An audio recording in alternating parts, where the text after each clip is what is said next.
Happy Mushoku Mondays, everybody! Welcome back to yet another trek through the Mushoku Tensei novel series. We are on Volume 8, Chapter 2, 3.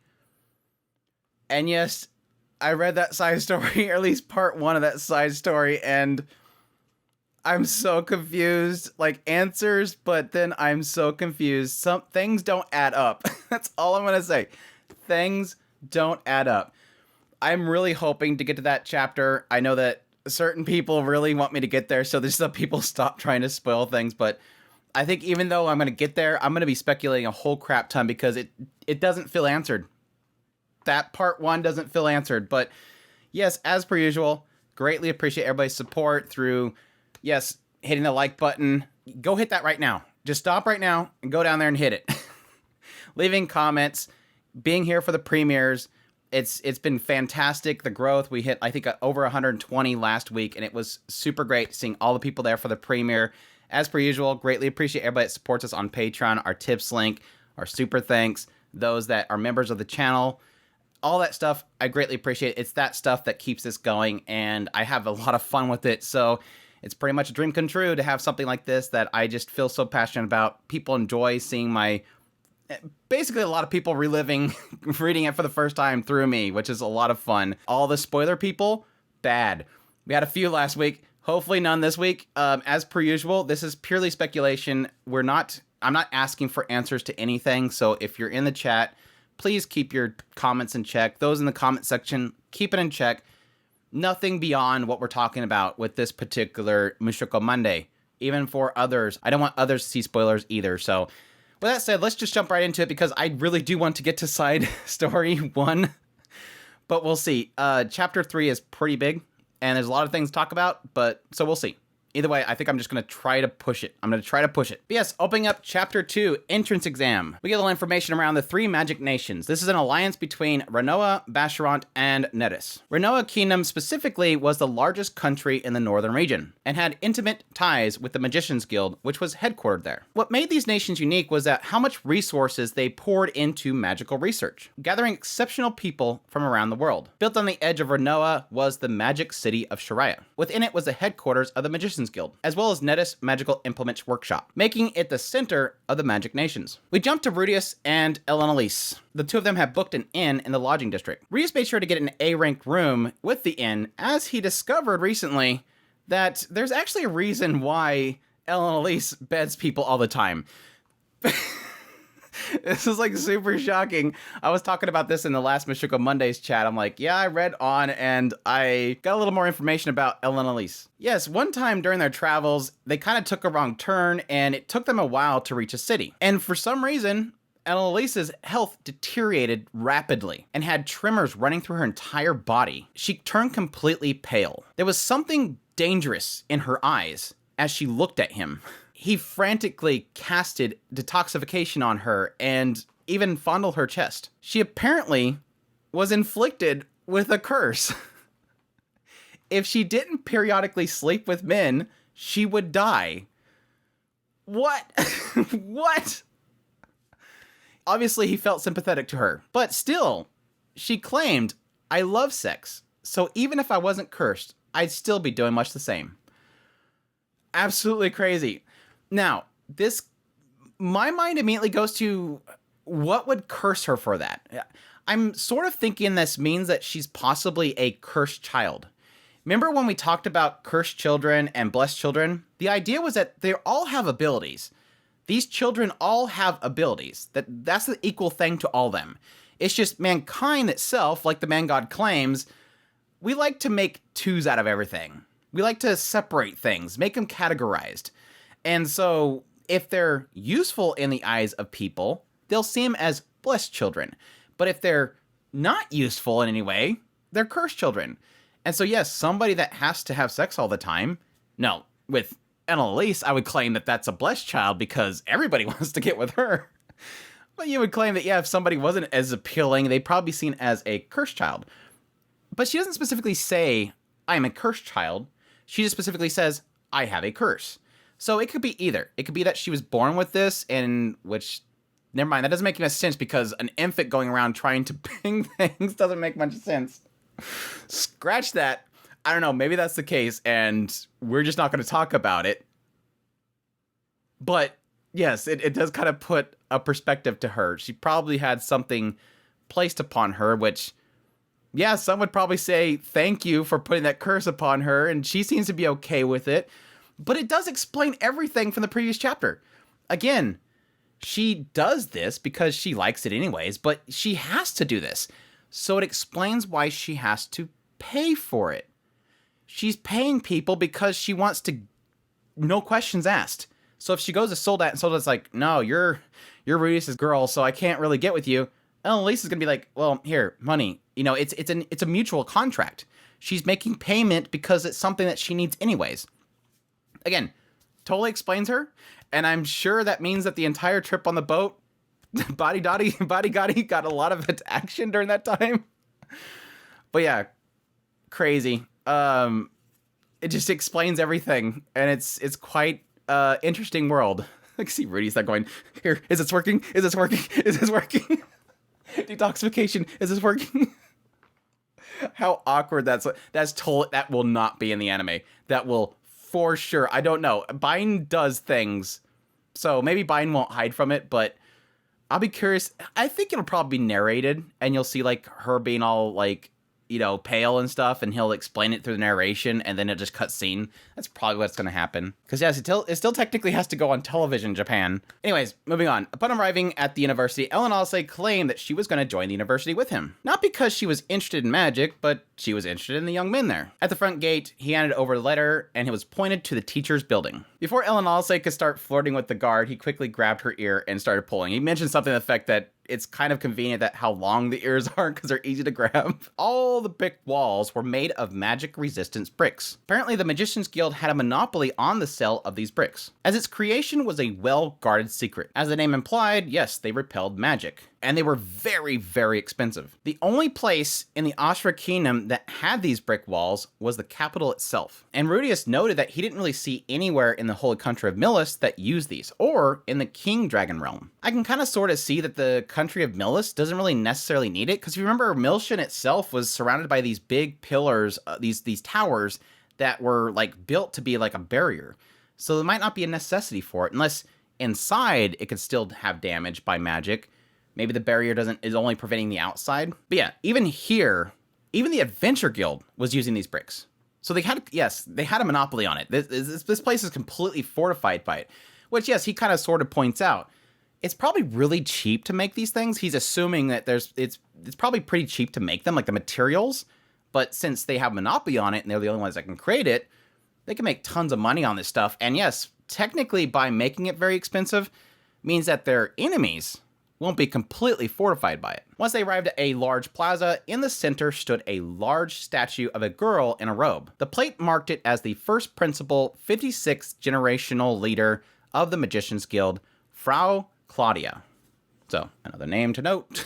In here, Ellen Alsay was getting super excited about all these large buildings, which Rudius mentioned, you know, I kind of seen things this size over in Milshan. He mentioned that they were so great that when he finally seen Paul there, he about jumped in his arms, and immediately when hearing Paul, Ellen Alsay's face turned to distaste. He really wondered why she still held a grudge, and really questioned her age, which yes, Ellen Alsay says that he's rude for asking a lady her age, but she admitted that she's 50.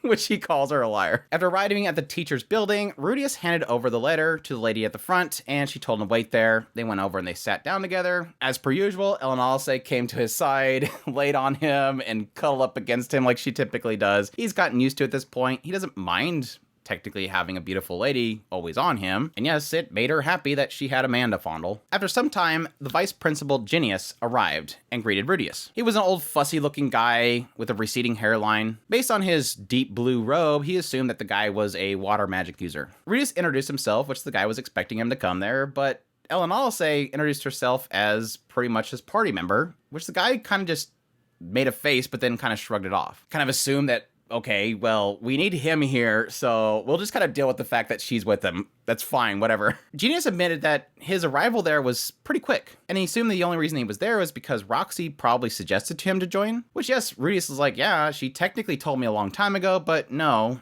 that's not the case. What impressed the guy and made him think that Rudius wasn't coming was, I mean, he's well capable. I mean, he solo killed a dragon. Yes, Rudius in his own mind acknowledged that most young adventurers who succeeded tended to be a little bit prideful. He recalled a certain 14-year-old B-rank boy who was self-asserted and seen Rudius as a rival, which I immediately thought this was going to be Cliff. I was like, did we skip him running into Cliff? And then he said no. It turned out the guy failed an extermination quest and died. So never mind. That's not Cliff. We're going to meet him later. He also, at this point, recalls a certain B-rank girl named Sarah, who was real proud and clashed with him at first. Before getting into what exactly a special student was, Genius requested that they take a quick exam. Genius wanted to make sure that all the rumors of his abilities were true. Rudius was just happy that he didn't have to do a written test. He's like, I didn't study at all, and I don't know if I remember anything that Roxy told me a long time ago. As they traveled to the practice building training hall, Genius noted a few courses that they taught. Special courses for nobles, arithmetic for merchants, and many others. As Roxy once said, the school pretty much can accommodate anyone. Still, Genius pointed out that they don't have anybody there that can teach Emperor tier magic, but they did have a host of professors who surpassed those of the Asura Royal Academy staff. He's sitting there flexing. Guy's sitting there flexing. At this point, Rudius is kind of remember what the man god told him, so he questions Genius. Is there any courses specific to mental illness? But sadly, there wasn't, which made Rudius really question, could he even cure his condition here? Kind of points to this idea that this is something that doesn't exist. It almost feels as if, like, the way that Genius responds to it's like, mental illness, no, we don't have anything to cure that kind of stuff. I mean, is it an illness that could be cured by magic? Well, if not, then no, it's not here. They soon entered a building that was completely constructed by magic-resistant brick. Inside, there were several robed students. Fourth-yeared mostly of noble ancestry. The floor was laid with 4 magic circles of saint tier healing that would recover anybody hit by attacks.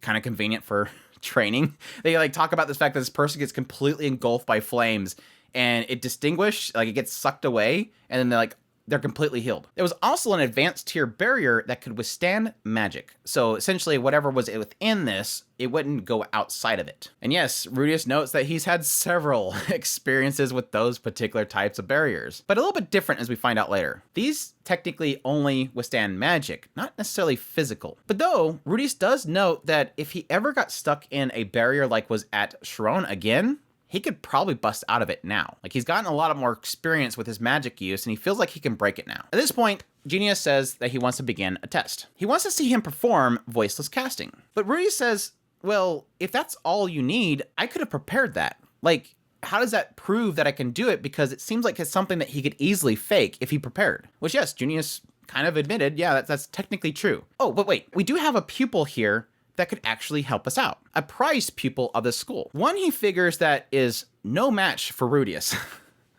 That's actually very surprising to hear him say that, considering who he's going to go get. But yes, he goes nearby to a Professor Guetta and asks if he could borrow Fitz.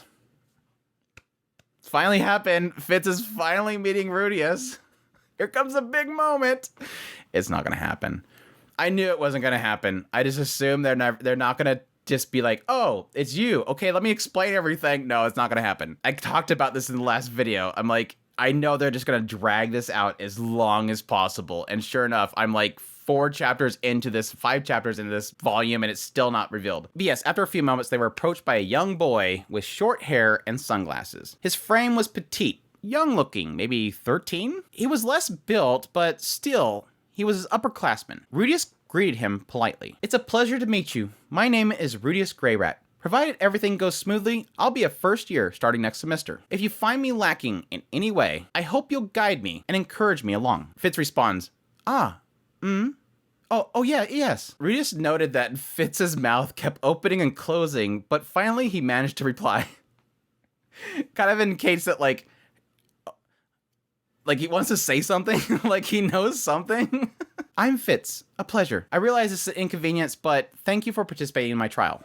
Yes. This is the point in which Rudius is informed that this does not repel physical. It only repels magic, so it's not like the Sharone one. Rudius was honestly afraid he'd have to pay the tuition if he failed this, so he decided to get serious. Fitz took his stance, holding a single small wand. It brought memories back to Rudius back when he used to use one. Which yes, Rudius now carries his Aqua Hartia, which he readied. He was honestly debating to rename it to Charlene or something besides Aqua Hartia. He's never liked that name, and you would assume that now it just reminds him of Edis, so I'm surprised he hasn't changed it yet. But yes, Rudius has actually been strategizing for some time now for the day that he might actually face somebody with voiceless casting. Once the fight started, he used his demon hide to show that Fitz was readying his wand. Rudius used disturbed magic, which threw Fitz off. Rudius then conjured a stone cannon the size of a fingertip. He initially aimed it at Fitz's head, but then changed his mind. It whistled through the air and skimmed the edge of Fitz's cheek, busting through the barrier and stopping at the wall of bricks, spraying debris everywhere. Fitz was frozen in place, wiped the blood from his cheek, which yes, the wound already healed, looked back at the impact, and then fell on his bottom. This is like so out of character to how they've portrayed Fitz so far. It's so funny. Now, granted, like early Fitz, like that first chapter that we first met Fitz, yes, a little bit different, but like over time, seeing these moments where Fitz has saved Ariel from all these attacks really gives us indication that Fitz is like this cold, heartless killer. And then now it's like, it just falls down. Like, it's completely surprising. And again, kind of plays into my theories later on, but we'll hold for now. Fitz's gaze finally met Rudius. Rudius thought that he messed up. Everyone looked his way, and Genius stared with wide eyes. Elise yawned. Like, everybody's freaking out, and Elise is over there going, Fitz asked, how'd you do that? It's called disturbed magic. You don't know of it? Fitz shook his head. Well, funny story. One day, I met the Dragon God, and the Dragon God used this disturbed magic, and so I decided to repeat it until I actually learned it. No, he didn't say any of that. Just joking. Everybody's like, wait, what are you talking about? What are you talking about? Honestly, in the 2 years that he's been adventuring, Rudius realized that he's never really seen anybody use disturbed magic besides Orsted, so it seemed like this is kind of a rare thing. Realizing that Fitz is kind of seen as a prodigy here, having forced him onto his butt, Rudius feared that he might ruin his reputation, and his gaze seemed to be a sign of that. Later on, he might end up tripping him and spilling drinks on Rudius and laughing at him. He was kind of wanting to avoid that at all costs. He's afraid that he's going to reproduce a bully scenario. And this is going to get into like my overall thoughts on like most of these chapters is like this mindset of Rudius. He's now back in school if you think about it. He's now finally for the first time returned to school. And so he's constantly thinking about bullying. Even with Zenobia later, constantly thinking about, oh, I need to make sure I correct this because this could end up bad. He's even talking like here, like I need to make sure that I get some cake for him later and give it to Fitz. That way he sees that I'm good and he doesn't bully me. He overthinks everything from a perspective, I don't want to be the bully. And also technically, I don't want this person to be bullied. It's a really interesting, it's like that whole mindset of back then he was weak and he was bullied and he was unable to fight back. Now he's strong and he can technically be the one to stand up, but he's still avoiding it. He doesn't want to be the bully, nor does he want to fight the bully, but he does not want to see it happen. So he tells Fitz, thank you, sir, for purposely losing so I could look good in front of everyone. Fitz says, huh? Rudius whispered in his ear as he helped him up. I'll be sure to thank you properly later. Fitz nodded quickly and a shiver ran through his body. A shiver ran through his body? Okay, interesting. With this, Rudius was showered with praise from Genius and was accepted in. As a special student, his tuition was paid. He was exempt from attending classes. All he had to do was attend homeroom once a month. Study, eat, research, or go off campus and adventure. Of course, questionable activities could affect your status. Yes, any crime under the rule of Renoa Kingdom was forbidden. Yes, Elise had enrolled as well and was given general admission. It costed 3 Ashra gold coins, which yes, probably doesn't affect her at all. Rudius was thumbing through the rulebook before speaking up. Miss Elise, it seems as if as long as you don't force yourself on anybody, you're given freedom to do what you want. Elise responds, this is an incredible school. Did you know? Such acts are completely forbidden at the Milshin school. She didn't miss a beat. He didn't even mention the word sex. Still, the school and traditions were very different from his previous life, probably due to the assortment of people from different age groups to different races, from 10 to 100 years of age. But the school had a lack of traditions for a good reason, though he wouldn't get impatient. And that is chapter 2. Pretty quick introduction into the school itself. There's a lot of description about the buildings and everything, but I kind of left that out because it's not seemingly something I need to discuss, but really solid introduction, and I got a kick out of the fact that he used Stone Cannon at the exam because it's like one of those aspects of, I sort of assume that Stone Cannon would go through it. It's one of those ones where it's like, why only Stone Cannon is something that cannot physically go, it's the only thing that can go physically through something. Now it does say that it shatters the barrier, like it's so powerful it's able to go through it. So it's probably not an aspect of him using Stone Cannon becomes physical and it's able to just, go right through it. Sort of implies that it shatters through it, so it can go both ways. But yeah, I do get a kick out of the fact that it kind of points out that, yeah, I technically could have just struck him right in the head, but I don't think the healing circle would have been able to bring him back to life, so it was probably a good idea not to hit him straight in the face. All the Fitz fans are like, thank you, Rudius, for not doing that. But a solid introduction. I did get a kick out of the fact that, like, these little points they made about Fitz himself and the idea of, like, when he whispers in his ear, he sort of has a little bit of a shiver. How he keeps kind of opening and closing his mouth until he finally kind of greets Rudius with his name. It, again, kind of implies something, which, again, I'll go into later. Chapter 3, First Day of School. At the Renoa University of Magic, the current principal was a higher up in the Magician's Guild. The Wind King tier magician George. Or Jorg? I guess it'd be Jorg. There's no E at the end, so I don't think it's George. Jorg. All races were welcome, including demons and beastfolk. Even noble children driven out by power conflicts and noble children born with curses. Yes, kind of implies Ariel and Zenova. About the only thing not enrolled currently was Skyfolk and Seafolk. Be a little bit difficult. It seemed only the Astra Kingdom could conceivably oppose the might of the alliance of the three magic kingdoms, and the Magician's Guild. But they invested no small amount of money to the guild itself, so they're sort of implying that the Astra Kingdom is already paying into the Magician's Guild, so they sort of have a bond there.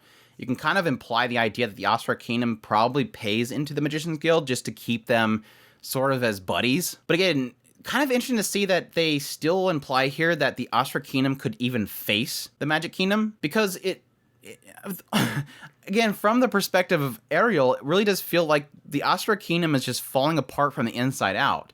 And so something like the Magician's Guild and the Three Kingdoms, everything seems to point to them having their act together. But this kind of goes into what they eventually have with this introduction, this ceremony that they have for the opening ceremony, that it still implies this idea that physical fighters, like swordsmen and stuff, are still technically seen as something that is the strongest in this world. That magicians are seen as less than them, less powerful, which is kind of interesting to kind of note. Reese also notes that there's a certain sect within the holy country of Milis, the Temple Knights, that position themselves in opposition of the university. However, they were on the other side of the world and had no care of starting a war, which, yes, right there, I would assume is probably their biggest threat. Now, yes, also technically the Dragon King realm, again, assuming that Orsted is involved with them, is still technically a threat. And yes, as we see with the whole Nanahoshi-style chapter, technically they were, bringing the Death God under their wing, so we'll see. Enrollment for the university was for 7 years. With the ability to technically study 2 years abroad, you can attend for a max of 9 years. If you become a research affiliated with the Magician's Guild, you can continue to use their facilities beyond graduation. Uniforms were provided, men's with a suit, and women's with a brazier and a skirt. Apparently, these uniforms were introduced this year. I wonder by who. I wonder who introduced that. Tells you something about somebody's taste. Ellen Elise was currently modeling in her new outfit in front of Rudius. He suggested she could roll her skirt up, just close enough that you could see her pantsu. She noted that, wouldn't that be cold? Which, yes, he introduced a concept that's very well known by him in Japan. All you have to do was wear thigh highs, and that would cut out the cold, which she called him a genius. Still, he noted that the sexy pantsu that she wore didn't really fit the mold of, yes, a high school garu. We cut to Rudius and Ellen Elise heading to the opening ceremony. There, the principal took the podium and gave a speech. Ladies and gentlemen, many moons have passed since those known as magicians were considered inferior to swordsmen. It is true that the styles of swordplay created by the sword gods are supreme. There's that note there. However, magic is just as peerless. Swordsmanship, after all, is nothing more than a tool which kills. Magic is different. Magic has a future. We will take what we have lost and combine it with the current styles of incantations to bring forth new, and that kind of cuts it off. I kind of wish they let the whole speech go through, because I'm kind of picking things out of this discussion, or this speech that he's giving. Again, noting here that the principal himself is noting swordplay, the styles created by swordplay, is actually supreme to magic. Now again, this could be assuming that magic in general cannot face against sword skills, but it doesn't negate the idea that those that are exceptional at magic, like Rudius or Silent Fitz, could be anomalies in the system that can overcome them. But again, it's sort of implying here that from a general sense, a magician versus a skilled swordsman, there's a little bit of a strength difference there, which is kind of interesting to note, at least according to him. Rudius was listening, but he was more entertained by the fact that the guy kept trying to keep his wig on, while Ellen Elise was scoping out the prospective men. After some time, the student council president was brought to the stage. Princess Ariel, wearing the same uniform as Rudius, which just kind of implies that she's going up there with a suit, not technically a skirt. But she brimmed with grace as she walked. 2 boys were with her, obviously Fitz and Luke, as we know. Rudius didn't know this, so Rudius sees this guy and he looks just like Paul. Luke called out to the crowd, "Quiet." Ariel was about to speak. Ariel introduced herself as a second princess of the Astra Kingdom and the student council president. Her voice to Rudius was pleasant to listen to, and it made his heart tremble. She's already entrapping him. She's already ensnaring him. Her speech was about students coming from different places with different normalcies, and that their rules might be different from the university, but they must abide by them. Rudius, of course, was already instilled upon him from his life in Japan that rules were meant to be obeyed. But because she was the one saying so, her words sunk into his soul. Like, just her presence and the way that she's speaking is like, I need to do this. It's like it's infecting him. That's her charisma, what she's able to do to people. And I love the fact that we get so much into that with this side chapter. After the ceremony, Rudius parted ways with Annalise and headed to his homeroom where he had to participate once a month. Before he arrived there, he found a line on the ground. And next to it was wrote, "Beyond this point is the special students' classroom." Rudius kind of was like, I don't think they're necessarily trying to, separate people, but it really almost felt like they were trying to keep the people that weren't special admittance from coming in there and bothering them. Inside the classroom, he found 4 students there. Apparently, he already knew there was going to be 5 other students besides himself. First was a boy reading and taking notes. He had dark brown hair that hid his eyes. I'm assuming this is Cliff at this point. There was also the 2 girls that were beast folk. One was chewing meat from a bone, which again, Linnea and Priscilla. Rudius, honestly, seeing their demeanor and them sitting there, one like legs crossed on there, kind of reminded him of Gyaru's. The last guy was someone Rudius had seen before. Long face and glasses. The name Spock came to mind. He stood up with his mouth wide open. Rudius immediately used Eye of Foresight. Master!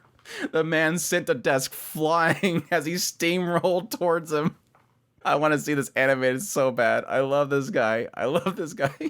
And I love him more now in this chapter. I feel so bad for him. Rudius immediately sent a stone cannon towards him that struck him in the face, but it didn't affect him.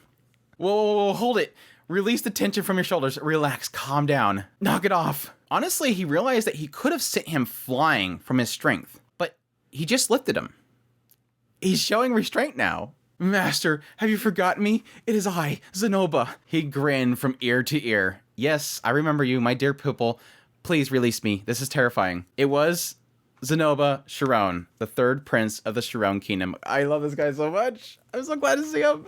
Now the question is, why is he here? Well, blessed children who couldn't control their power would be treated like cursed children. But the Magicians Guild had a department that studied curses and blessings. Since blessed children made excellent specimens, it allowed Zenoba to enroll as a special student in return to be studied, which was great because recently Zenoba got a new interest in magic. To be like Rudius. To make statuettes out of earth magic. At this point, Rudius offered to help his pupil make a figurine once things calmed down. This made Rudius happy, reminding him of that one time when he bragged to one of his underclassmen about making his own first computer back in junior high, now having this Zenoba that just looks up to him like an underclassman. But technically he was an upperclassman. But their reunion was interrupted because suddenly the cat girl slammed her foot on the ground. And yes, kind of revealed her Pantsu. "I don't like this, Mew." She said Mew. It reminded him of the signature phrase of the Doldia tribe and also Eris Ikata himself. "Hey Zenoba, what are you and that new kid rattling on about?" "Miss Linnea, this is the person I spoke to you about before. My master." "That's not what I'm asking about, Mew." "Hey, Zenoba, don't mess around, okay? You know what I'm talking about, right, Mew? You know, don't you? Huh?" Zenoba's face went stiff. Was he being bullied? He was really strong. "If you do, then bring him over here." "I'm sorry, master."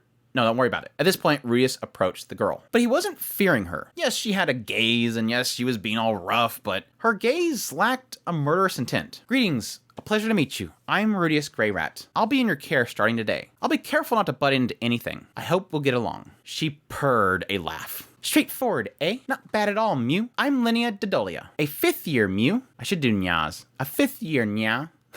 Nyas sound better. I hate when they put Mew.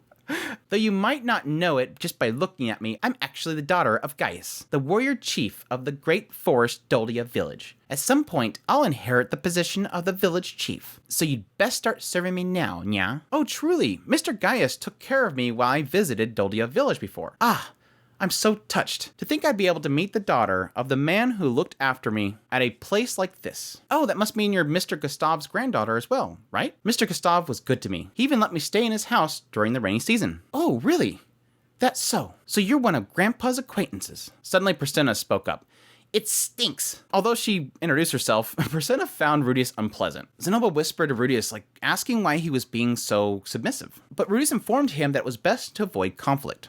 Again, this is Rudius realizing that it seems like Zenoba's being bullied, but at the same time, he doesn't want to stir up the nest. If he can avoid it, he's going to do that. Still, if Zenoba was being bullied, he wanted to shield him from it. Suddenly, the boy that we mentioned earlier stood up in the room. You said your name is Rudius, right? Yes, my name is Rudius Greyat. A pleasure to make your acquaintance. Cliff Grimoire. I'm a genius magician. I freaking hate this kid so much. Nobody likes some self-proclaimed person, okay? Don't ever self-proclaim yourself. I'm a second year, but I've already acquired advanced tier rankings in all offensive magic. I'm also advanced in healing, detoxification, and divine magic too. I'm still a beginner at barriers, but I'll soon be intermediate tier. There aren't any decent teachers at this school. It's what's the...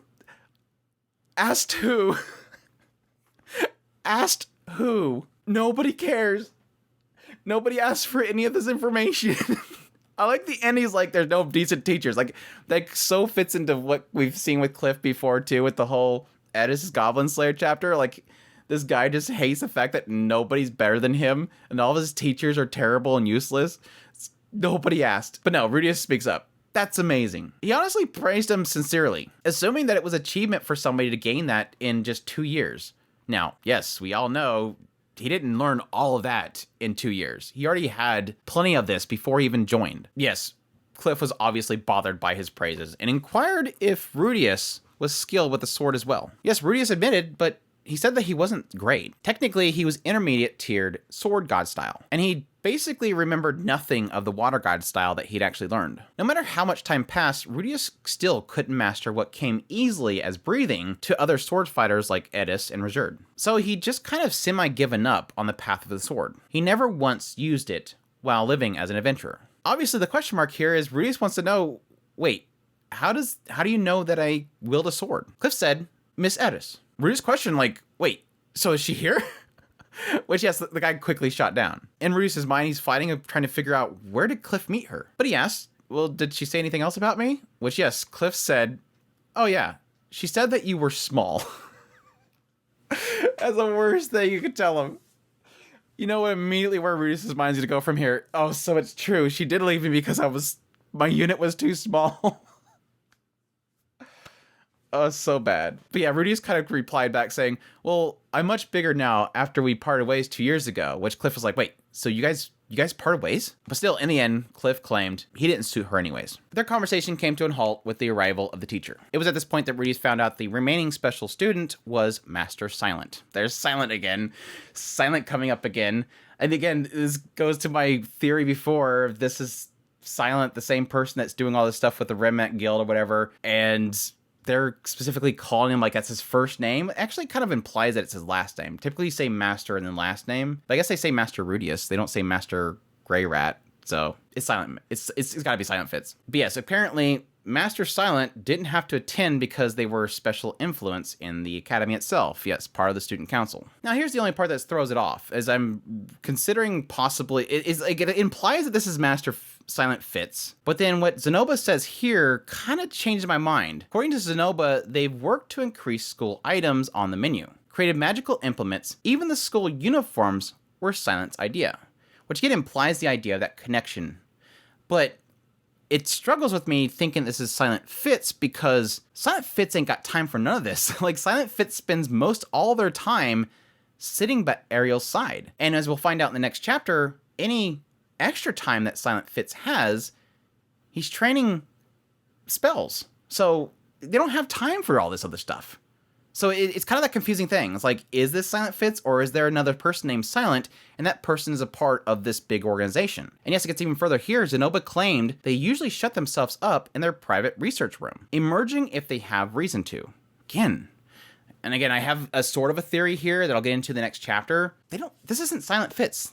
None of this implies this is Silent Fitz. Following homeroom, everyone headed off to their classes, and Rudius promised Zenoba that he'd eat lunch with him, which made him extremely happy. Rudius was going to take classes eventually, but he wanted to focus on checking out the facilities first. First was a school infirmary, but then he corrected himself at the end, medical office 1. Then he visited, or rather broke into, the gym's storehouse. Wait, no. It was labeled practice equipment. I found this very interesting. Like, it goes out of its way to kind of go, I went to the school infirmary, there was this guy that was being hauled in that was twice his height, and he had his leg all jacked up. And then he noticed as he was leaving, oh wait, no, it's called medical office. And then he goes to this gym storehouse, breaks into it, looks at all the stuff in there, and then he goes to leave and he says, oh wait, no, it's practice equipment. It's almost as if it's the writer's way of saying this is the equivalent to, our world's version of it. But it almost implies like it's Rudius going into it expecting one thing and then realizing it's something else. It's just kind of weird that it goes out of its way to do that. And yes, in typical Japanese school fashion, he thought about going to the roof, but then realized they're all just covered with actual roofing for all the snow. Then he headed to the library. It was about a 10-minute walk off the main campus. When he arrived there was a gatekeeper who needed his information to show his ID to confirm that he was a special student. He found there was a strict policy there. You were not allowed to use magic there. Any damage to books or taking books besides a selection was prohibited. Upon entering, Rudius was astonished by the vast number of books. He recalled the man god's advice: go to the university, investigate the displacement incident, and regain all abilities and confidence as a man. Still, Rudius didn't need to rush. Not even the Ashra Kingdom had figured it out yet. Honestly, if he could figure it out quickly, the man god wouldn't have sent him there to enroll. It was something that he may have to run into while doing research. Most of the books there were of human tongue. Some in demon, some in beast. There was one in fighting god tongue. The ones that he wasn't familiar with probably were sky or sea god tongue. And those are going to be the ones that you need to be able to read, Rudius. Suddenly, he heard a small cry from behind him. It was Fitz. Rudius quickly bowed and apologized for what happened at the exam. He told him that he meant to bring him sweets to make up for it, but Fitz waved it off. It was unnecessary. Rudy. Somebody slipped. Somebody slipped. Rudy. It's been a long time, I think, that we've had somebody actually say Rudy. Like, I even instinctively type Rudius in my notes because everybody calls him Rudius. But yeah, the only people that call him Rudy, it's very select. But anyways, Rudius, was it? What are you doing here? Rudius explained that he was researching the displacement incident, which threw Fitz off. He explained he was teleported to the demon continent, which shocked Fitz as well. And he mentioned the fact that it took him 3 years to return home. But one of his acquaintances was still missing. He felt it was a good opportunity to do a little research. This is so bad because he even admits it in his own mind. Yeah, I kind of left the whole thing out about, trying to fix my manhood. But he technically wasn't wrong. He is here to figure out the displacement, but let's be honest, his real idea is the whole ED thing. But yes, Fitz replied, "You really are amazing after all." Again, somebody's getting some information. If it's not somebody, then it's somebody getting information. Fitz excused himself, but as he was leaving, he turned and mentioned, "Oh right, you should read the book by Animus that's about teleportation, called An Exploratory Account of the Teleportation Labyrinth. It's a creative nonfiction, but easy to read." Rudius gets the book. It's about an adventurer named Animus Macedonius. This guy explored a labyrinth called the Teleportation Labyrinth, which traps were teleportation themed. There were 5 beast types that dwelled in it. They were highly intelligent and understood the layout of the traps, often waiting at the destinations of the teleportations. Animus studied the traps and found that there was 3 main types. There was a one-way type that had no way of returning. There was a two-way that would have a circle on the other side that you can return to your previous point. Then there was the random teleporter that sent you to a random destination. After identifying the circles themselves, he was able to delve deeper and deeper into the labyrinth. But at some point, he realized that his method wasn't foolproof, and he mistakenly misidentified one of them. And this led him and his entire party to be scattered to random locations, and they were all slaughtered except for him. He lost one of his arms. At this point, losing this arm, he wasn't able to continue on as an adventurer. But he decided to pretty much put all this information in this book to leave it for the next people to be able to tackle that labyrinth. The thought to Rudius was scary. Unlike RPGs, which had dungeons that were built to be solvable. It was possible that there was labyrinths in this world that were made in a way that could never be figured out, having a trick to them or no real endpoint. Now here's where things get a little bit interesting. In the back of this book, there was more theories in it. The teleportation range of random traps were predetermined to a degree. You could be teleported into the middle of a cave, but it was exceedingly rare to be teleported into the earth itself. Now this was an idea that I had with the whole displacement incident that happened. My immediate thought was, yes, you could be teleported way up in the air, under sea, underground, be buried alive, but it still kind of gets into that. Animus hypothesized that this was due to the resistance between the mana at the destination and the mana of the person being teleported, like insinuating this idea that there's like a barrier to this, like they can't collide with each other. And of course, the same principle explains why you can't cast offensive magic right into a person's body. And yes, Rudius seemed to know all this stuff already, but he does acknowledge that healing magic did involve running magic into another person's body. So it's still technically possible. Rudius kind of wondered if this was somehow connected to why he couldn't cast healing magic without incantations. Which sucks because he starts getting into this and then he stops himself and gets back into teleportation. I'm like, wait. What's the connection? What's the connection? I have to stop here because I really love how this writer just digs into the mechanisms of magic and labyrinths and all this stuff. It's just, as a fan of like this sort of stuff, this fantasy and stuff, and having so much thought put into stuff, I eat it up. Rudius wondered if there was an exception to this theory. You can, of course, cast offensive magic into dirt. So he considered maybe if it was a possibility that it requires an obscene amount of magic power. What was the thing they kept talking about way back before the displacement incident? There was a building up of a massive amount of mana. And that was what Petagus was saying, that there was this large amount of mana that was like enough that would be able to summon. I think he was mentioning it was either his floating island or his floating castle, or if it was like to summon. The point here is that this was a lot. And if this mana, which they thought was to do something else, ended up causing this displacement incident, it was enough to throw everybody everywhere. And yes, technically break barriers, break through objects. So yes, this already seems to sort of be picky, even though he sort of kind of thinks that he gets to like a breaking point here. I think each of these things are going to be something that leads up to his decision. If he does figure out displacement incident, this is going to be things that are going to be piecing it together. At this point, Rudius, though, was interrupted by the noon bell. It was time to have lunch with Zenoba. When he arrived there, he noticed that the cafeteria was separated by 3 floors. The third floor was for human royalty and nobility. Second floor was for human commoners and beast folk. The first floor was for adventurers and demon folk.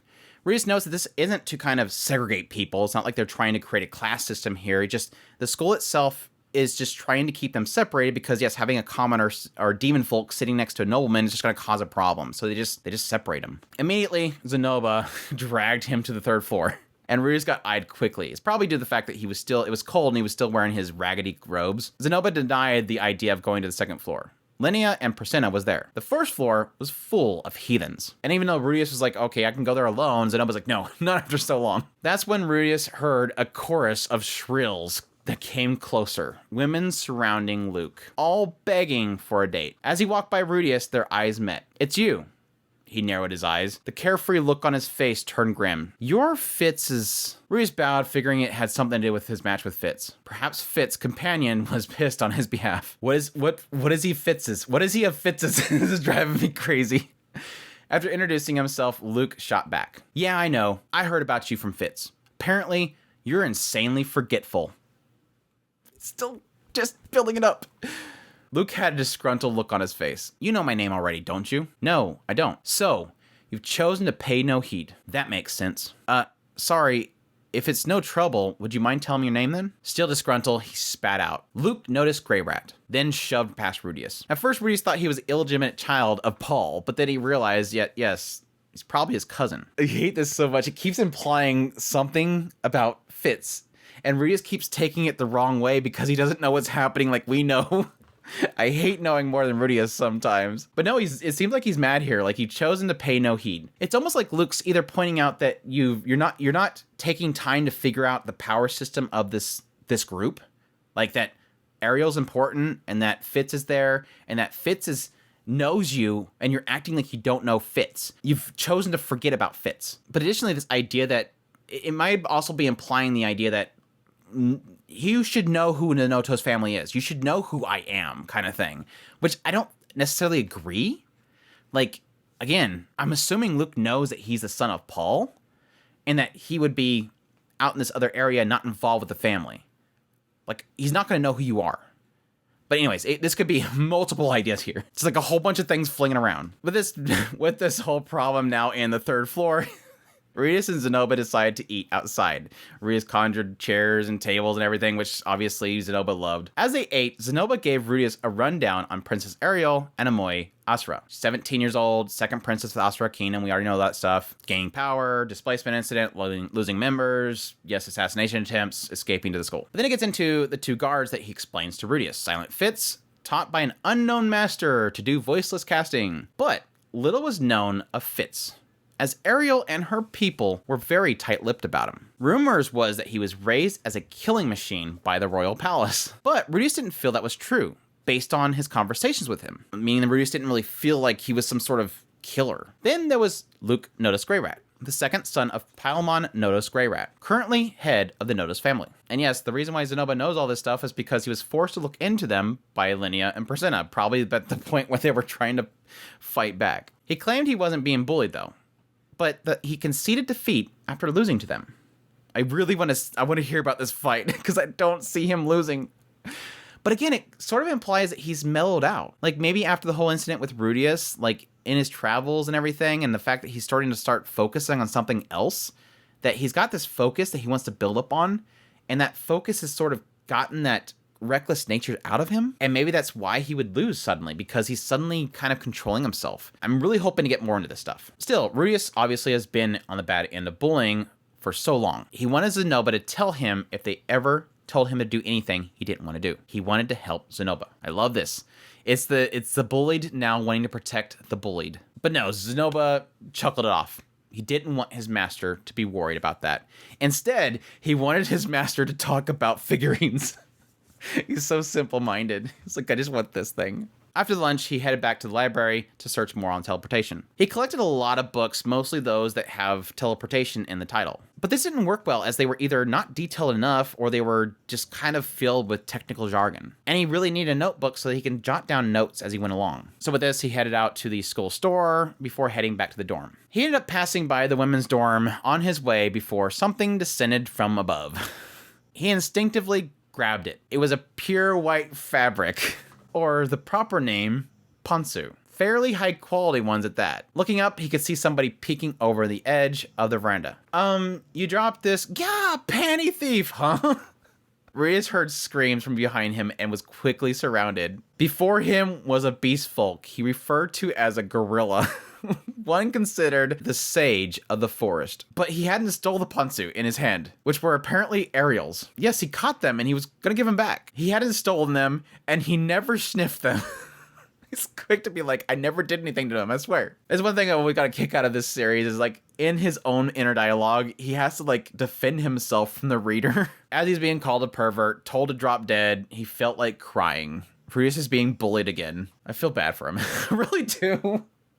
Rudius is like, he's not afraid of anything anymore, but he still hurts when people put him down. Yes, he was dragged by the gorilla, taking him to his punishment. While Rudius was strong, the gorilla's strength was on another level. Still, fleeing may make him look guilty. But he was afraid of the horrific beating he was going to get, so he rooted himself with earth magic. As the gorilla questioned if he could take them all on himself, Rudius thought the odds were good. Still, if he fought them, it might add assault to his charges. Then Fitz came running in, informed them that he dropped them while he was hanging them out to dry. And it really kind of indicates the fact that Fitz was kind of catching his breath, like he actually ran full speed. While they took his explanation, they warned him never to come there again, which accordingly, apparently, there's like this unspoken rule, or it's unwritten rule amongst the students that the boys don't go anywhere near the girls' dorm. And Rudy's kind of mentions later, I'm not even gonna come here during the day. Like, even though they say it's at night only, I'm just not gonna come here. I can't take their gazes. But now Rudy's kind of wondered about, like, why is this guy handling her underwear? But he figured it's because he's a trusted guardsman. He seemed honest, harmless, and reliable. The sunglasses made him more dashing, although he'd call him cute. Suddenly, Rudius felt his heart pounding. I hate how much they're teasing this. I hate it. To put it nicely, Rudius might be falling in love. To put it crudely, he was ready to lick his feet. Rudius, what the hell? Still, Rudius thanks Fitz. He saved him. But no, Fitz seen it more that he was saving the girls from him. Because yes, if he were to resist, he would probably injure them all.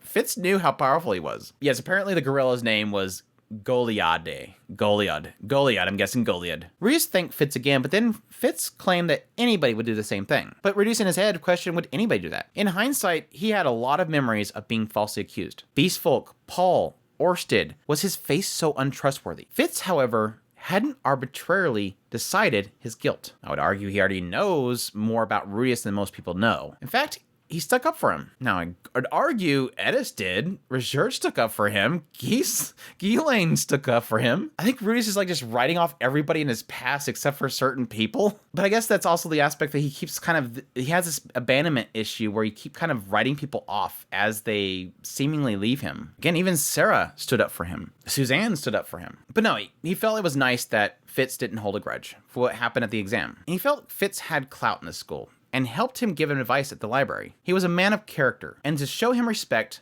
Rudius would call him Master Fitz. Fitz spoke up. Besides, Rudius, you could have gotten out of that without hurting anyone, couldn't you? Not at all. I'm truly grateful to you, Master Fitz. He bowed to Fitz, who scratched his cheek. It feels kind of weird to hear you thank me. Oh? Why is that? When Rudius asked this, Fitz gave a wide grin, showing his teeth. The smile caught Rudius off guard. That's a secret. Freaking hate all this crap. I called it last video. They're gonna drag this crap out. Nobody's gonna tell Rudius until like volume 16. Anyways. And just like that, Rudius's first day of school ended. Again, I think they're just gonna drag this out. They're gonna drag it.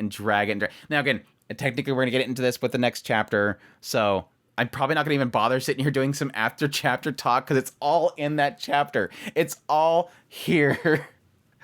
But no, it's good first day. Great introductions, Cliff and Zenoba returning and the class structures within the school. I love the teleportation stuff. I eat that stuff up. I loved getting in. That was like back when they were talking about Paul's experience with teleportation and how that sort of gave him a mindset for what was going on with the displacement. He had an idea of what it could do and figured somebody planted a teleportation trap at his home. Again, all that stuff I think is all leading up to that point of discovery. And I'm really hoping this writer nails it. Like, I almost feel like this writer is letting us learn with Rudius these things that might seem not important, but eventually does lead to that aha moment. I hope we get that aha moment with it. But that's it.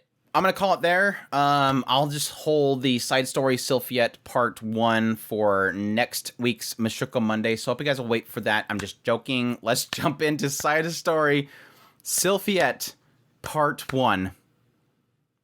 It opens up with a woman waking up, washing her face off, and she felt in good condition today. Probably thanks to a dream that she had with Rudius. Or Rudy, actually. He made love to her. She didn't know why, but it made her feel happy. This girl's still dreaming about this guy after so many freaking years. She's obsessed with him. This is almost that childhood friend syndrome thing where it's like, it's been like how many years and you're still thinking about him? Although she quickly was saddened when she realized it was just a dream. She changed some brown tops and pants as well as a large hat that covered her ears and her hair. This is why Rudius is never going to notice her when he walks by her in the halls. We know it. But it's already starting to create this question mark with me as I read this. Heading to the next room was a luxurious suite that housed the princess in her canopied bed. She looked angelic as she slept. Quietly leaving the room, she found Fitz sitting in a chair. White hair, large glasses, petite body, wearing an ordinary shirt, and sword hanging at his side. He was the princess's knight. Good morning, Fitz. Morning, Sylphie. This makes no sense. None of this makes any sense. Do I need to get into it? I don't know if I want to get into it now.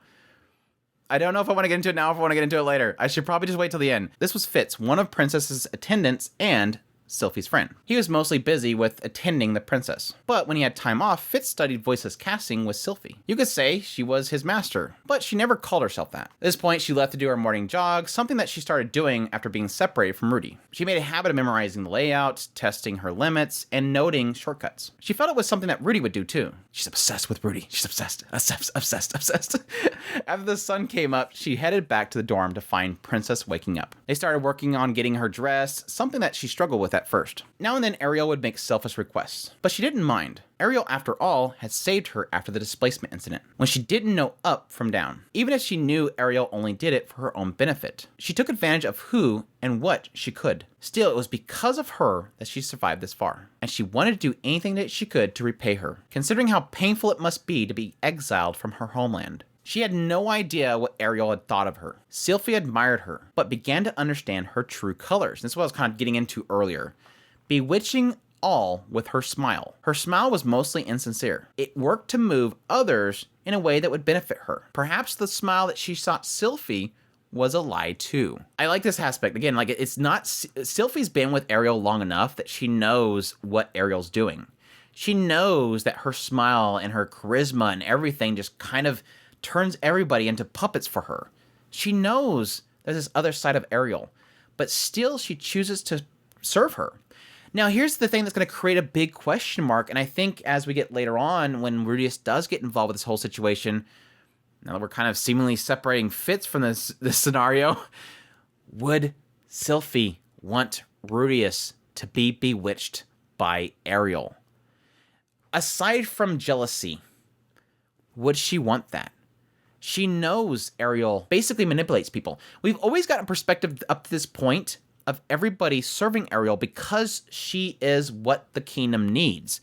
But now it really does seem like, from at least from Sylphie's perspective right here, it's like we're suddenly seeing it from a different angle in the idea of Ariel, the manipulator. It's always been praising Ariel. She's great, she's great, she's great. Everybody wants to serve her. She has the charisma. She's so beautiful. Her words move us. All hail Ariel. Sylphie admires her, appreciates her. She saved her. She had nothing and she helped her. But she's still a manipulator. She's still using everybody for her own benefit. Interesting in that regard. It's a different, it's the first time we got this perspective, honestly. But yeah, still, she saved her, treated her as equal, and she was there for her when it was painfully lonely. Her second true friend she's ever made. Maybe even her best friend. Seeing her true colors didn't make Sylphie hate her. She was lonely now, just like her. Struggling in a foreign country, it was Sylphie's turn to help her. At this point, she returns back to her room, considering Princess' variety of options. Yes, they brought a load of clothes to them, but there was also a lot of clothes they bought from a remote company in Shiraya. Sadly, things like brassiere wasn't something for Sylphie. She wished they were bigger. But unfortunately, she had elven blood thick in her veins. Rudy at some point introduced her to the concept of genetic throwback. But still, couldn't she have like somebody in her ancestry that was well endowed? Her originally green hair meant that she had demon blood in her family line. Her mother was half beast folk, so she didn't have a problem with the chess department. After finishing, she headed off to classes. Mostly boring, as Rudius taught her mostly everything. It made her all too much aware that Rudius knew a lot about magic. Even in advanced classes, it was mostly about them combining two magics to create some sort of phenomenon. But they never knew why, like they just didn't have an explanation for it. Apparently, no one had cracked the code behind how combining magic worked. But Rudy already knew. Maybe he had his own theories, but he explained them in a way that Sylphie could understand. She's already kind of noting the fact that way back here when I was a baby, like a kid, Rudius was teaching me all this stuff that these people don't even know. Again, we know why, because he knows about combining magics and how that affects chemically and stuff and physically, but this world, they don't know that too much. While in classes, Ariel would often ask questions. It seemed like she was taking it seriously. Even if she wasn't going to use any of this when she returned home, it didn't seem like she was just trying to get good grades. She was honestly wanting to understand magic. Ariel's passion reminded Sylphie of Rudy's passion to study, which made Sylphie like her. She liked people that reminded her of Rudy. Gosh dang, this girl's obsessed. Does this girl think about anything but Rudy? Girl, it's been a long time. Sylphie was fine with her position serving Ariel, mainly because she enjoyed doing things for other people rather than just herself. This frustrated Ariel and her friend because they wanted her to form her own opinions. It's interesting here that it notes her friend. Why doesn't she say Fitz? Her friend's Fitz, right? Again, this is where I'm already getting theories. I'm getting theories already. This is driving me crazy. But honestly, Sylphie didn't have anything that she wanted to do. So even though they were frustrated that they wanted her to form her own opinions, she didn't want to. With her parents found dead, if she found something to do, she'd turn her attention to it. Until then, she was content assisting someone like the princess. She did have one thing that she wanted to do, but she couldn't describe it. It was complicated feeling, which they'll get into at the end of the chapter. From this point, they moved on to practical skills. This is where they obviously trained how to use their magics in combat and mock battles. There she learned a bit from Fricht, someone she thought was in his 40s. He wasn't good in lecture-based classes, but he was great in mock battles. He was good at chanting spells while moving rapidly forward. Sometimes he would pause his incantations and he would hit people with his steel rod. Or kick them. Most people hated and avoided having battles with him, but Sylphie liked it. She didn't mind it. It made sense why somebody would, throw in some jabs at the same time.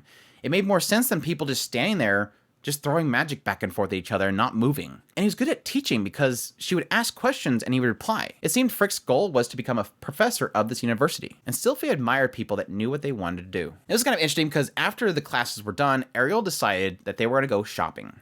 It seemed like this was something that she kept in mind for her attendants. Yes, technically them leaving their homeland, coming to this foreign place, it seemed like a lot of her attendants had like mental breakdowns. And so she was constantly trying to keep a focus on how they looked, their mental states, and they would take time off whenever it seemed like everything was taking a toll on them. And this is funny because when they go to this town, obviously Sylphie points out the fact that there's like this shortcut.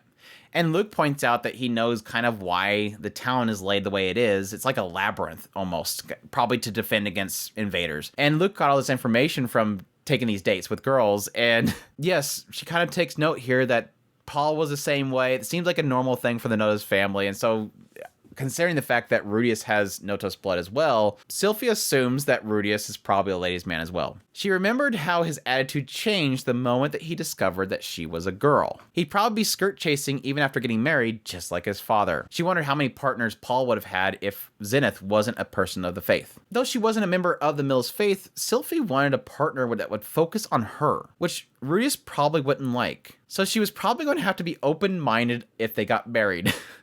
This girl just constantly thinks of Rudius. Does she ever think of anything else? I guess she does technically think of Ariel. But again, that's the whole mindset of her is that she doesn't really have anything to focus on. So I guess it makes sense that she keeps Rudius in her mind. She wouldn't want to be overbearing. If he brought someone home, she'd have to get along with them. And if there was more than 3 of them, she would have to be a mediator to keep them all from fighting. Then she caught herself. Why is she assuming that she's going to get married to Rudius? Ariel snapped her out of it, asking what was wrong. She was lost in a dream of a future that would never come. When Sylphie got back to her room, she looked upon some matching underwear that Ariel had bought her. Apparently, upon entering the store, Ariel immediately rushed to the underwear. After conversing with the attendant, which again, they kind of insinuate this is Fitz, they bought her a set. Ariel claimed that she needed some sexier underwear in order to feel confident and to take charge when the right time comes. Right time comes? She didn't know what Ariel meant. Ariel and Fitz knows what's going on. They know who's there. They're getting her. Now, I'm sort of right at this point, sort of wondering at what point this is at. If this is like right when Rudius is there or if it's right before. But this sort of indicates that Ariel knows who's here. And she's getting Sylphie ready to grab that boy. They know Rudius is important to her. She tried them on at the store. They were pale green fabric and lace flowers. She thought they suited her. Maybe if Rudy seen her in them, he'd think they were cute. Suddenly, she remembered the thing that she was thinking about during class. The thing that she was thinking about doing. Her face heated up at the conclusion she had reached and dove into her bed. She curled in a tight ball, resisting the urge to roll around. She knew what it was that she wanted to do right now. She finally knew. But then, suddenly she realized something. When she did, she clenched her jaw tight. What should I do? She closed her eyes after blurting out those words. That night, she didn't sleep well.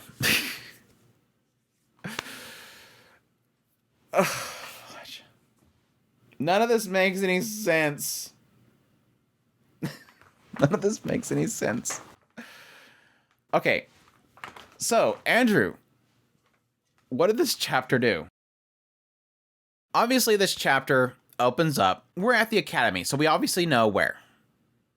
Being at the academy, also know when. This is going to be the point in which Ariel has fled up the north. She's with Ariel. So this is during this time frame.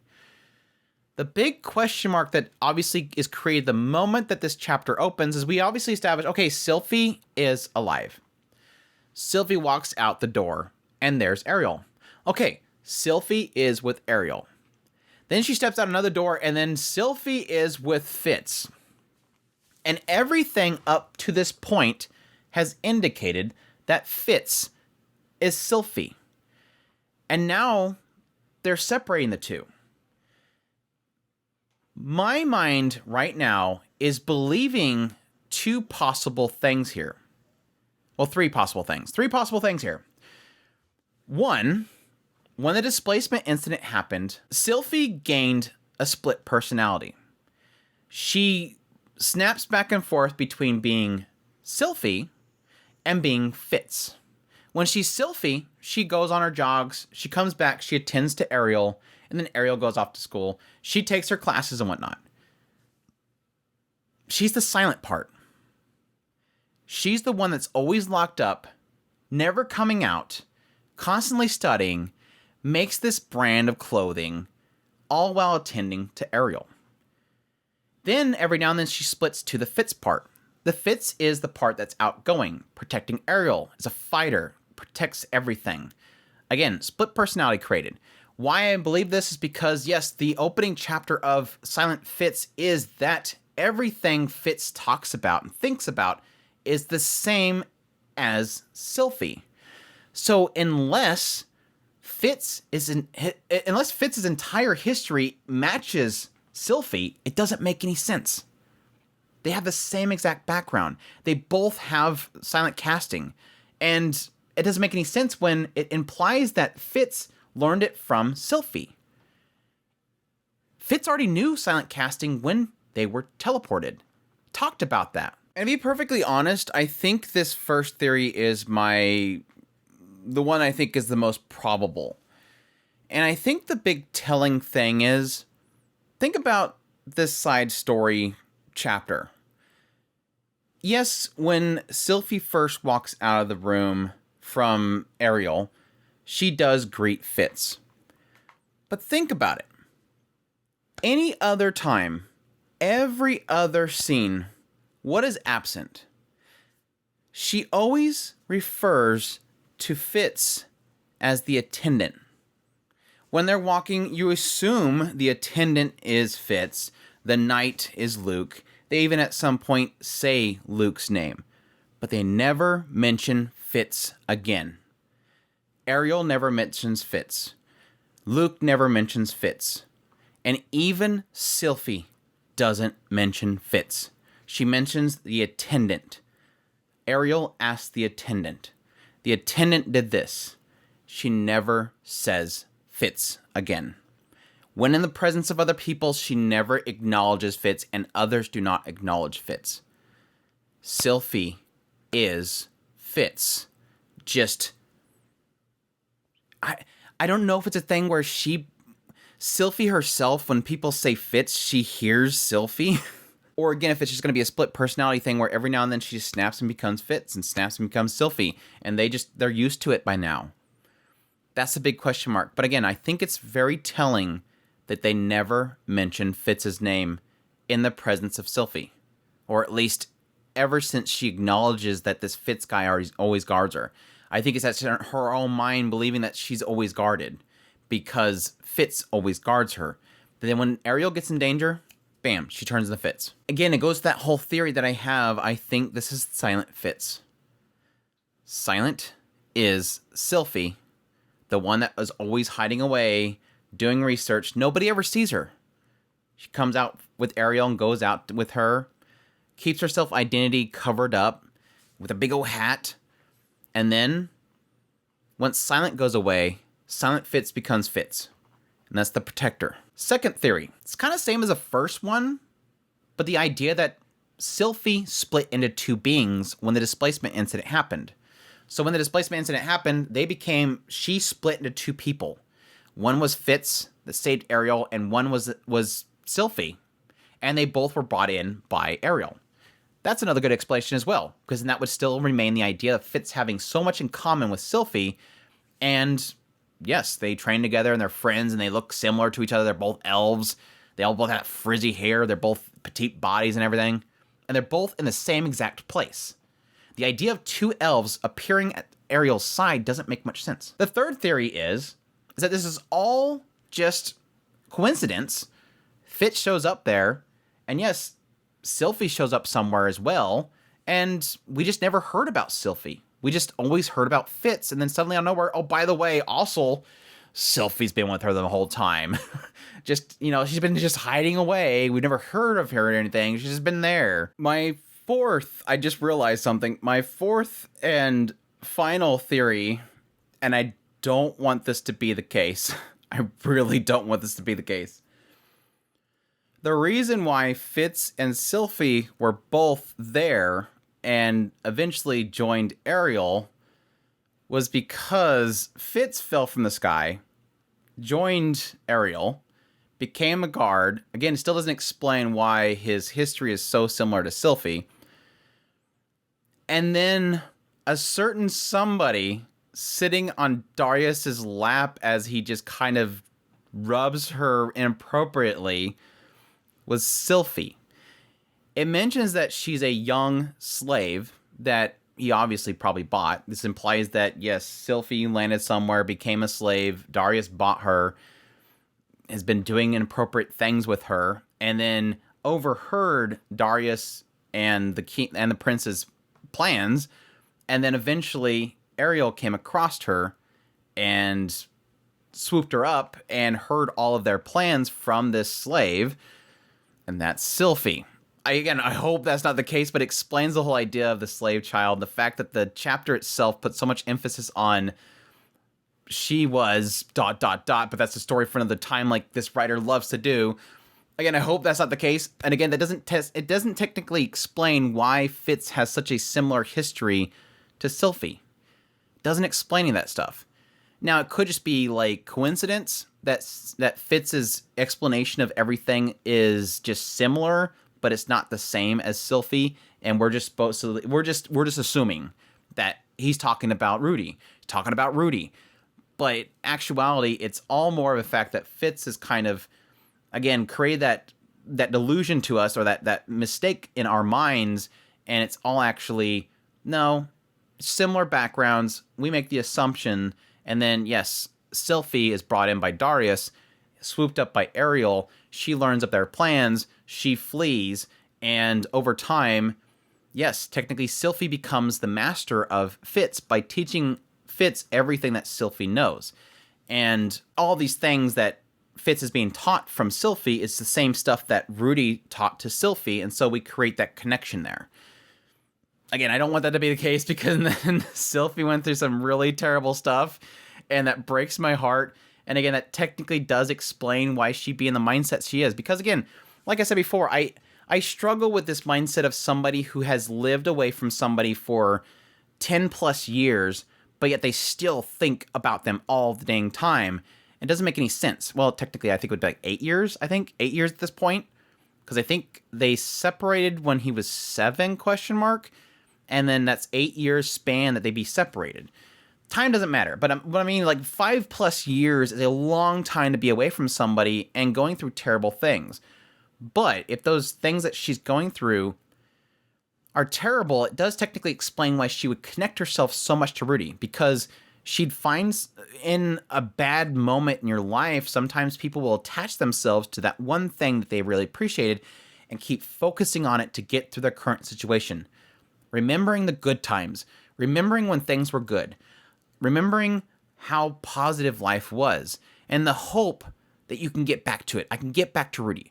I get back to him. I can get back to him. He was so special to me. He helped me. He brought me out of a bad place back at the village. He can bring me out of this. And you constantly think about it to the point where that's the thing they always think about. And again, it, like I mentioned earlier, it does technically play into the mindset that she's in right now. She doesn't have goals. She's lost everything. And so while she's attending Ariel, she's not really thinking about, well, what do I want to do? She doesn't have any aspirations. She doesn't have any dreams of her own. And so she's living everything through Ariel. And so she wouldn't really have, like, I'm going to go out on a date. Oh, this person's kind of nice to me. I'm going to go out and date with them. she's so focused on attending Ariel, helping Fitz with his studies. Fitz is my friend. Ariel's my friend. I'm good. I don't really need anything else. I've gotten a new focus. But still, in the back of her mind, is still my master, my friend, my childhood friend, Rudy. That's still there. So again, despite the fact that this chapter answers so many questions, it reveals so much, but it answers nothing. It still puts me in a state of pure and utter confusion.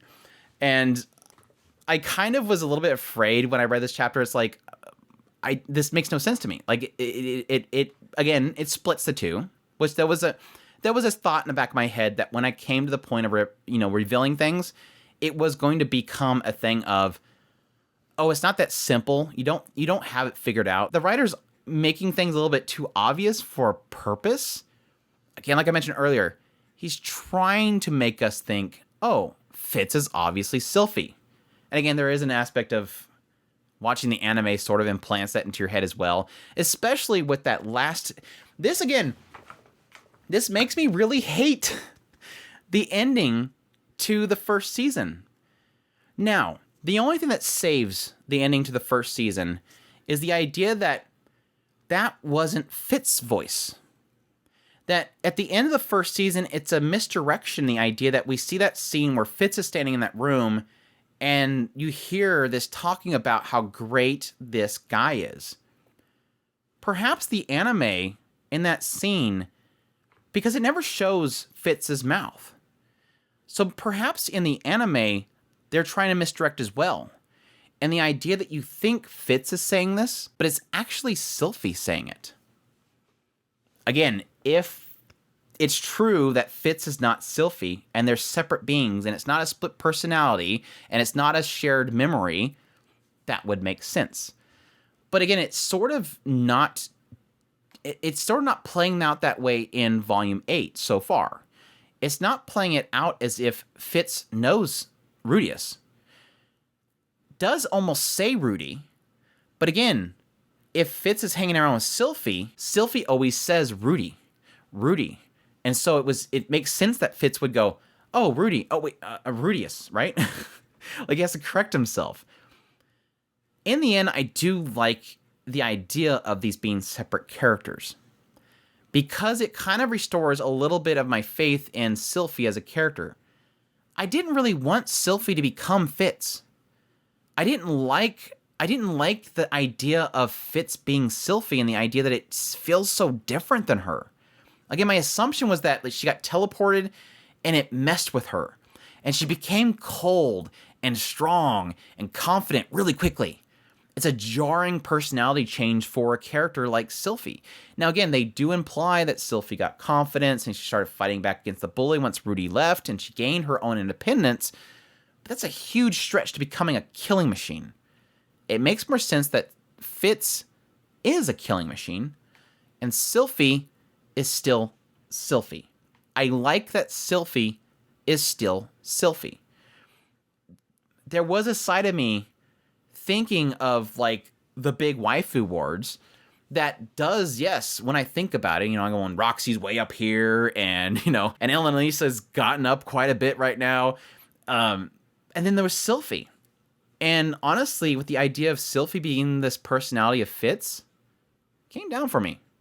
Now, Fitz as a person, an old individual, could turn out to be a cool character, and I'm actually liking Fitz so far. Truth be told, Fitz seems like a cool dude. I'm not off-put by him really anymore. But I didn't want Fitz to be Sylphie. I want them to be their own characters. Now, if it's a split personality, please, we better be explaining a lot of stuff. Is it again this idea of melded memories? Makes a little more sense. We'll see. Don't want poor Sylphie to have been invaded by Darius. Really don't. Theory number 4, please don't be. Oh my gosh, I am so sorry, Adrian and the mods in the chat dealing with the chat right now, because I'm sure things suck in the chat right now. I'm probably not even reading it as this is going on. Or watch Andrew sleep in this morning. I did that for Edis's backstory, and I was so mad about it. One thing I did kind of take note of, and didn't get into it when I went past it, is yes, I kind of interesting to see that she said my originally green hair was a sign that she had demon blood. Again, they've always kind of mentioned the idea that, yes, the father was part elf, and the mother was half beast folk, and so she was well endowed. But here I am, flat, obviously an elf, but with green hair. Even she herself is acknowledging the idea that she has demon blood in her. And this goes back to my whole thing that I was getting into with the whole incident after Orsted and talking to the man god, is this idea that, again, where is she getting this green hair when her parents, yes, you can argue the beast folk, but it doesn't make any sense. The beast folk are, yes, not really seen as demon folk. It's implying that she has something else going on with her. My original, again, my theory that I was getting into it there was that Sylphie is not their child. Sylphie's not the child of Laws and his wife. Sylphie's going to be from something else. But the interesting thing here is that it's noting originally green hair. It's sort of implying that she doesn't have green hair right now. Yes, she could be dyeing it. That could be an option there. She doesn't want to be walking around. I mean, the school does accept demon folk, so they would be fine with her having green hair. But again, there's sort of a negative feeling towards green, and the idea that it kind of connects her to the Spurs. That's why she was being bullied before. So the question mark then becomes twofold. One, is she dyeing it? Two, is she just covering it up, and so she's just saying it's originally green, and it's not really changed? Or is it fading? Like mentioned with the whole thing with Reserved. It was mentioning the idea that it's fading away, and the green is that curse. Could it be the curse that's making her hair green is going away? I don't think it is. I think she's probably dyeing it. But again, maybe they'll get more into it, but it's very odd that she points out originally green hair. But no, outside of everything that's making my mind go a million directions right now with this chapter, again, I do really love the stuff around Ariel. I love finally getting into a character that really questions what Ariel's doing, sees her as a negative, sees her manipulation for what it is, and doesn't see everything as rosy. Like, again, everything up to this point has been portraying Ariel as this great person, her charisma, she's gonna save the world. Everybody wants to serve her. She makes soldiers proud of their post. But what is she actually doing for these people? What has she done? What is she offering? There's nothing implying that Ariel is going to be a great leader, other than the fact that she's beautiful, she's elegant, and she has charisma in her voice. Ariel, again, she notes that she's fine with her. She doesn't hate her, but she does see her for what she is. And again, I think that's going to apply against my theories about the whole I don't like Fitz thing because Fitz brought Rudius here.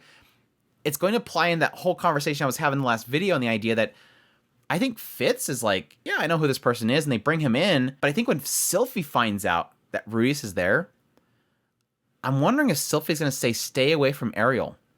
Don't get involved with her. Don't be manipulated by her. But I don't know that Sylphie's going to know or have applied enough for mind into Ariel that she's going to see that Ariel's a threat. But she should know what Ariel's doing and want to get Rudy away from it. So I'll be very curious to see, if they don't drag it out for 5 volumes, what Sylphie does when she finds out that Rudy's there. And yes, that Rudy's there because Ariel wants him there. I'm excited. I'm super excited. And yes, to get an explanation of what the hell's going on right now. But yes, fantastic chapters. Love the first run-in with Luke too. I think that was really telling the idea of like, yeah, it does look like you've kind of just decided to forget everything. You don't even know who Fitz is. Don't even know that Sylphie's here. You don't even know who I am. You don't want to get... Again, I almost feels like he's kind of implying that you don't want to get involved in everything. You're just like your father who ran away from the nobles. You don't want to get involved with what's going on here. I'm hoping Luke turns into a soldat. I'm hoping they'll bump heads for a little bit, but then Luke's going to realize that Rudy's not a bad person.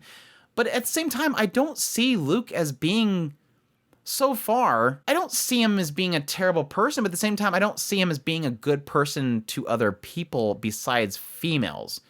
He seems like a straight up, I mean, Luke does have his purpose in serving Ariel. Don't get me wrong. He's got purpose. He's doing that purpose. But at the same time, outside of that's just nothing but women. I haven't seen his character as a person in like a bro. Yes, he does kind of help out Fitz here and there in Fitz's story, but I don't know what kind of a person he is outside of that. Soledad, I sort of got an indication based on him serving, him being a leader, and having people under him that obviously trust him. I hope Luke's not a jerk. I hope Luke's not Paul before Paul straightened up. I guess that's where my mind is going with him. So I have so many characters I want Rudy's. This whole volume is I want Rudius to interact with Zonoba. I want Rudius to finally meet Ariel. I want Rudius to meet Sylphie. I want Rudius to hang out with Fitz more. I want Rudius to figure out things with Cliff. Is Cliff going to always be a stuck-up idiot? Cliff's introduction was bad. Cliff's introduction was super bad. That dude's so full of himself. It's not funny.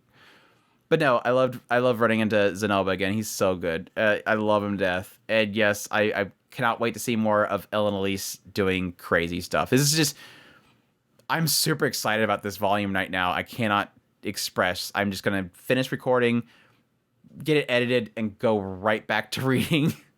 But I wanted to stop here. I think this is a great stopping point, despite the fact that I'm just blurting out the most random crap that's probably wrong, or people are going zippy mouths, which they should be doing. But yes, I'm going to cut it off there. I'm done. I'll probably remember something I wanted to go over after I finish recording. But I hope you guys enjoyed this episode of Mushoku Mondays. Again, massive apologies to the mods, especially Adrian. I'm sure this has been an absolute cluster cluck of bad chat. Bad chat.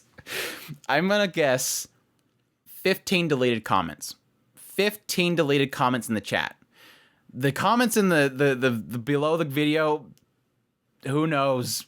Who knows? I feel bad. But anyways, I hope you guys enjoyed this Mushoku Mondays. As always, if you did, make sure, do not forget, go down there and hit that like button. If you have not already, go to the description. There is a link to our Discord. We have a Mushoku Mondays channel where you can chat with me. Love hearing from you guys. Make sure to keep all spoilers inside of spoiler tags with the placement of the spoiler outside of the spoiler tag so people know what's in the spoiler. Additionally, if you do like this content and you want to support the channel more, I would greatly appreciate if you consider supporting us through Patreon, our tips link, our super thanks, or membership on YouTube.